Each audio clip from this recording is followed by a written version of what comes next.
Well, it's a bit of a mix, really, from revisiting some books that I've enjoyed in the past to reading some new ones, but very very kind of light ones at the moment.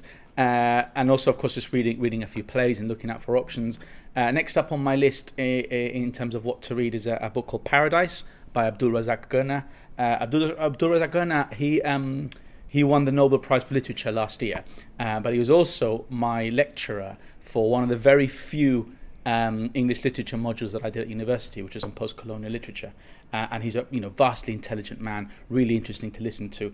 And it was through that course that one of the books that we read in that course was Shame by Salman Rushdie, which is probably my favourite book. And it was through that course really that I started being exposed to the work of Salman Rushdie, and he's my favourite author, and I've read all his books, and those are some of the books that I've been rereading in the past few months, which I would strongly recommend to anyone. And what can you tell us about your former lecturer's writing, the subjects that he deals with? Well, he's an African writer, and it's very much on a post-colonial field. So he writes a lot about how a kind of colonial and post-colonial life has affected the African population. So it's very similar to Ben Okri in a way, very similar to Chinua Achebe as well.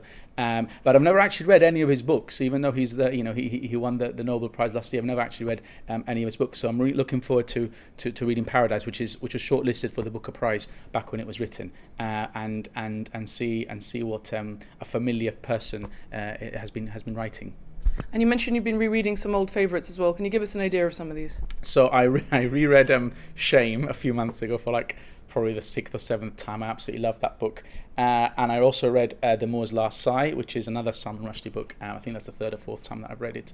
And I'm also ploughing through just a collection of short plays. I'm always looking out for plays to potentially stage at some point. So that's what I'm kind of looking at the moment.